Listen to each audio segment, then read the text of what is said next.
Chaos in Chicago over Biden's border crisis. Residents taking over a council meeting, furious over efforts to stop a referendum that would allow the people to directly decide whether the Windy City should remain a sanctuary city, and putting that question on the ballot next spring.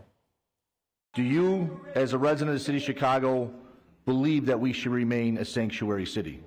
It's a simple question.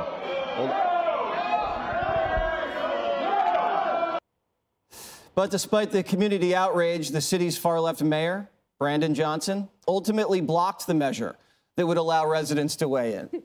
They'll be meeting again in the next hour, so we'll see how this all shakes out. Dana, I thought you were supposed to kind of serve the people. Yeah, and if the people want something, maybe you should let them and want to vote. listen. I mean, that's an idea. I think that it's pretty interesting that they never thought that anyone would call their bluff on the sanctuary city, right? They're not a border town. They thought it'll always, they could be virtue signaling as much as they want. And then all of a sudden you have this.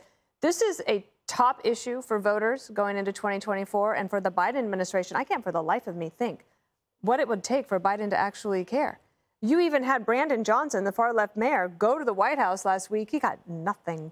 Big goose egg. That's all he got. They might be able to get a little bit more money for the Border Patrol, but there's no policy changes coming. So you have to wonder what in the world would get President Biden to change course on the border.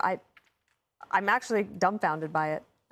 Janine, they're going to have the DNC, I believe, in Chicago. Oh, that ought to be a real hoot. I got to tell you. Clean up the migrants like they did the homeless in San Francisco? Yeah, I'm sure they're going to have to do that. But, you know, I always thought that, especially with the Democrats, there's something called direct democracy, you know, where the Democrats feel like, you know, they've got a say and that the people who represent them for their best interests. And when you see a new mayor like Brandon Johnson, what is he, in a year now?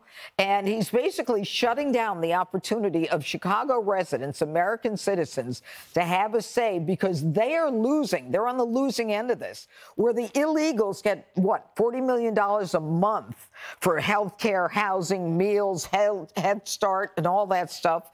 And they end up losing some of their, some of the ability to have their kids go to whatever, it's parks or whatever it may be, so that the illegals can come in, and the mayor won't even let them vote on the thing.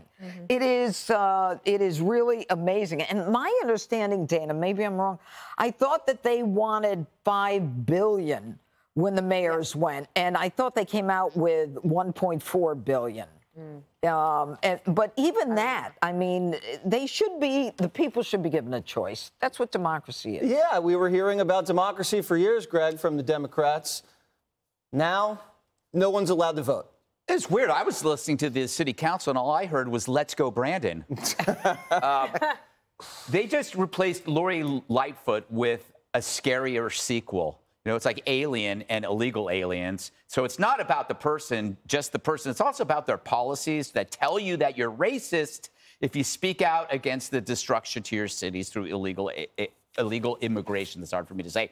This is again a decision based upon the idea of one-party rule. Without a Republican influence, right? It's like a classroom full of delinquent kids. You need to have two responsible parties there, contrasting systems, people that you disagree with, to keep the city in a comfortable middle so you're able to hear the other side and then work with them. But without Republicans, every city you're seeing is veering into progressive decline. It's because they have absolutely no system in place. They just have these lofty goals, but nowhere to get it.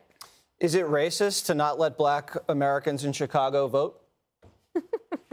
Yeah, but that's not what's happening. Yeah, why not? Yes, it is. No, it's not. Well, first of all, I have a lot of things to say, and that's what usually happens when I go last. So a city, an American city, Republican leadership until a little while ago, Jacksonville, a murder capital, huge homeless pop.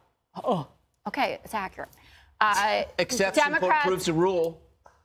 What? Yes, in your face, Jessica. No, Colorado Spring. Let's go. Let's tango. That's two. All right.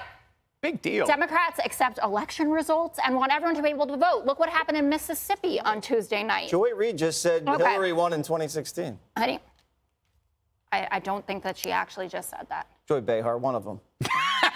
One of the joyless ones. All right, but to the judge's point, I I have in my notes direct democracy. I think that these referendums should be in all sanctuary cities, and that part of what Democrats believe and espouse is that government is supposed to be reflective of the people, and also things like the Constitution are living, breathing documents, right, that you need to update based on circumstances. And these circumstances have changed dramatically.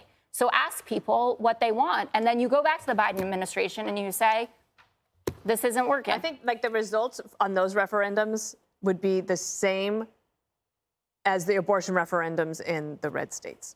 Well, but then no one's going to want to be a sanctuary city. Too bad. They Really went don't through. want to. Yeah, it's too bad they're suppressing the vote in Chicago. And then camp. Wow, what an place in attack on their democracy. I neighborhoods. can't stand it. The Ridiculous. fastest is up next. Hey, Sean Hannity here. Hey, click here to subscribe to Fox News YouTube page and catch our hottest interviews and most compelling analysis. You will not get it anywhere else.